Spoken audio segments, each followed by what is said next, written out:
Welcome to Meditation 2.0. In this video series, you're going to understand a little bit more about this modern path of meditation and how it can really help benefit you in so many ways in your life, whether it be to improve your focus, improve your productivity at work, improve your performance on the sports field, or just give you a better sense of fulfillment and ease and relaxation yourself, which is, I believe, is what the purpose of life is really about, to just feel more comfortable and contained in your own skin. Yes. We've all heard about mindfulness. We've all heard about meditation these days. We all know we're supposed to be doing it. And maybe you're someone who's had a crack at it before, haven't had a lot of success. Maybe you're just getting into it, like to know a little bit more about it.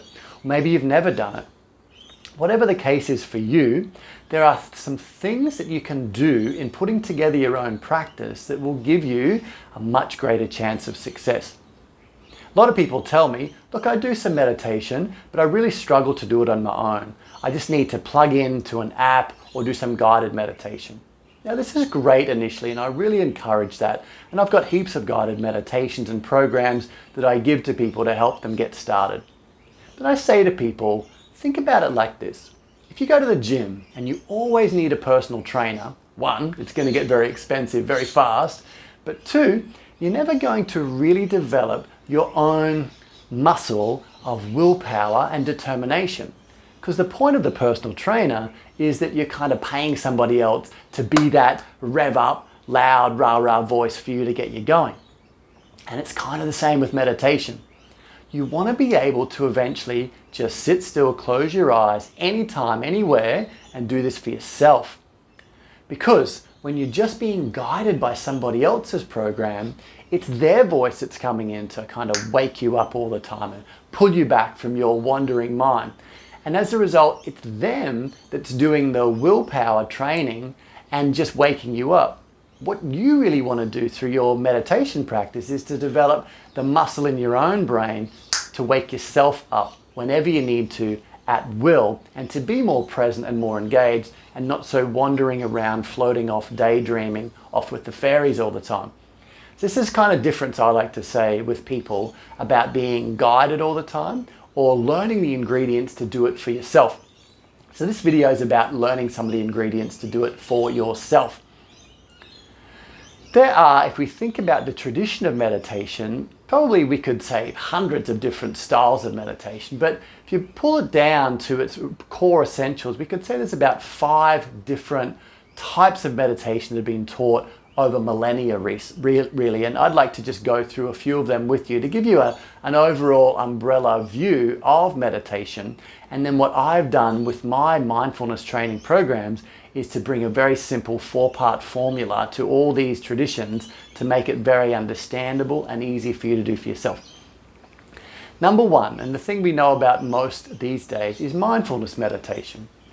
Mindfulness meditation has been practiced for thousands of years, but really came to prominence through our teacher Jon Kabat-Zinn, who's a doctor, and he coined the term mindfulness meditation to take the sort of the practice away from the mystical traditions and make it more medical and scientific for a modern age. And he said this about mindfulness. He said mindfulness is a particular way of using your mind on purpose, in the present moment, and without judgment. So mindfulness meditation really is about this present moment. It's about attending to what you're seeing, what you're feeling, what you're smelling, what you're tasting, what you're touching, what you're thinking about, but becoming aware of it all arising in this present moment. So you make a choice to become present with right here and now rather than yesterday or tomorrow. And when you become aware of what's happening in this present moment, the attitude is to meet that with less judgment, less worry, less analysis, less dramas, less stories, and just to be generally okay with what's arising moment to moment to moment. Now that's a training, obviously, that we need to do with our mind, because it's not easy to do that, because your mind's nature is to often think about yesterday and project into the future. And that's a great thing too. But mindfulness is about stimulating a different part of your brain to just be more comfortable and present right here and now. That's one style of meditation, but it's not the whole story. There's another style of meditation called intentional meditation. Now, intentional meditation is more where you are using your mind to create an intention or idea about where you want to go in the future. Intentional meditation could be something like you've heard on The Secret about manifestation, or something that sports people use with visualization. So you imagine your performance on the tennis court, or winning that race, or how you're going to do the moves. You might use affirmation to channel your mind to be more engaged in kind of the sort of thoughts and feelings and attitudes and beliefs you want to channel. So intentional meditation is channeling your brain to put yourself into a desired future. It's a wonderful thing. The third form of meditation is what we might call more self-inquiry, or insight meditation, if you like. So self-inquiry meditation is a little more about asking good questions and looking into the nature of who am I, how do I work, what are these emotions, what are these feelings, what are these thoughts all about. So less about just accepting the present moment and more about using a part of your mind to pierce into and reflect upon the things that are coming up in every moment. The classic form of self-inquiry meditation is the question, who am I? It's about asking myself, well, who am I really? Am I just all these thoughts and emotions and all these changing things going on? Is there something more to me that I have missed? Self-inquiry meditation could also be, I have this emotion coming up regularly. And I go into that feeling and I ask, well, what's all that about? What do I need to understand? What caused this? Where has this come from? What needs to change? That's self-inquiry meditation. This is about using your mind to sort of introspect and look into the nature of things as they are and develop insight and understanding. The fourth kind of meditation is what we might call energetic meditation.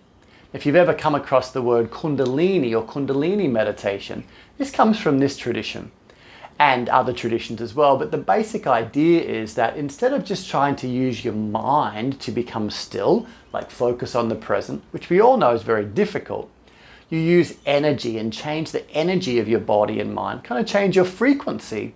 And when you do that, you change your mind very quickly.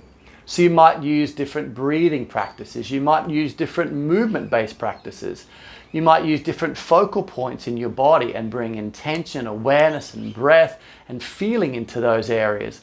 And very quickly through breath and these different movement and awareness practices, channeling your attention, changing your frequency, you will dramatically alter your state of mind. And you've all had the experience of that by doing some deep breathing practices and noticing how much more calm your mind is. So there's a whole principle and science around energetic breath practices to transform your state of mind. The last type of meditation we can talk about here today is heart-centered meditation. Mindfulness meditation, as I said, is about presence. Self-inquiry is about looking into the nature of things as they are.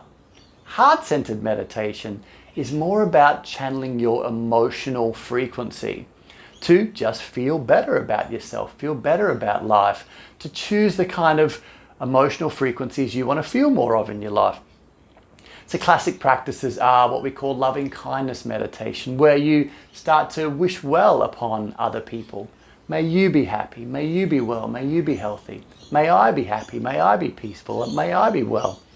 Gratitude meditation, where you start to focus on all the good things in your life and training up those faculties in your brain. So this is heart-centered meditation. It's a whole other branch of meditation that was really brought to the fore through the Buddha when he taught these types of bhavana style meditation. Now this can all get very complicated and I think, well, what the heck do I do every day? I just want to sit down and in 10 minutes get a good result. So what I came up with many years ago in the Calm Living meditation formula is 4 easy to understand things you can do every day, like a formula. If you're baking a cake, one ingredient after the next that will guarantee you a good result. Number 1, settle the storm.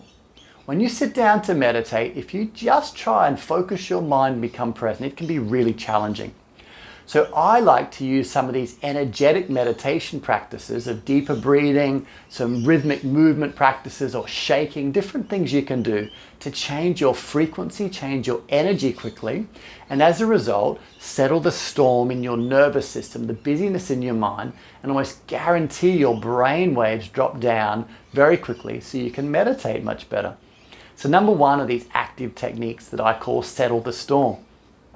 Number two then is to center your attention. It's really important, no matter what meditation practice you're doing, to spend some time just choosing to be present right here and now and without all the judgment. You want to start to interrupt the pattern of incessant thinking and just give your attention to one thing at a time.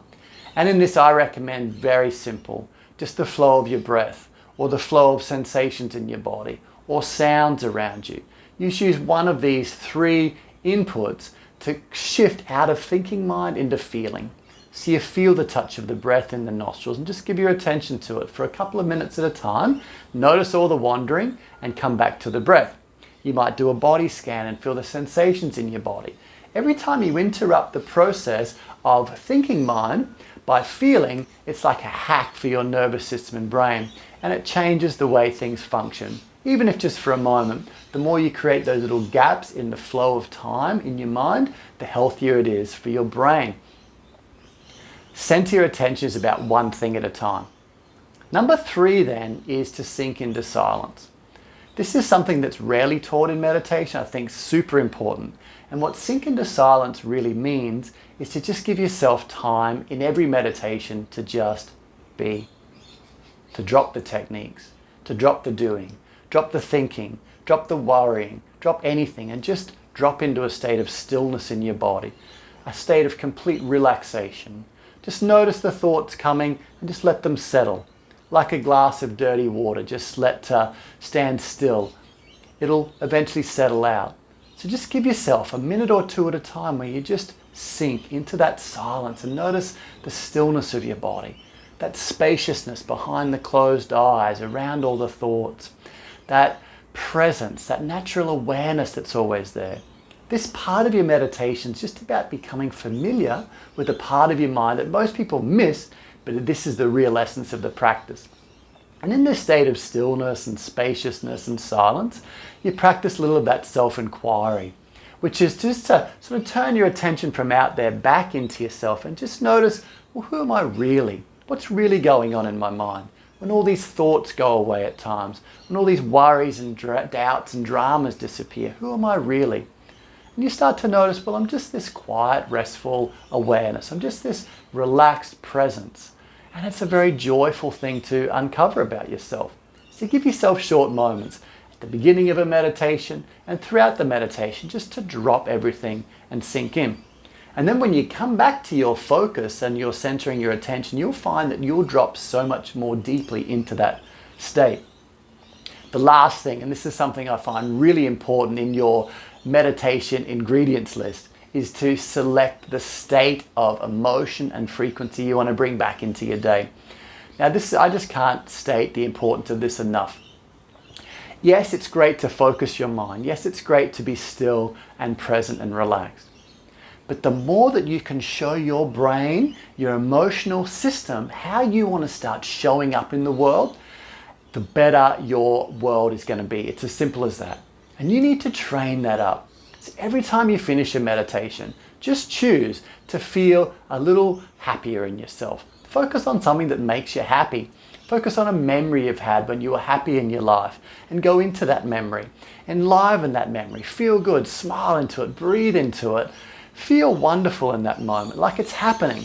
And then imagine going out into your day and sending that happiness out into your day.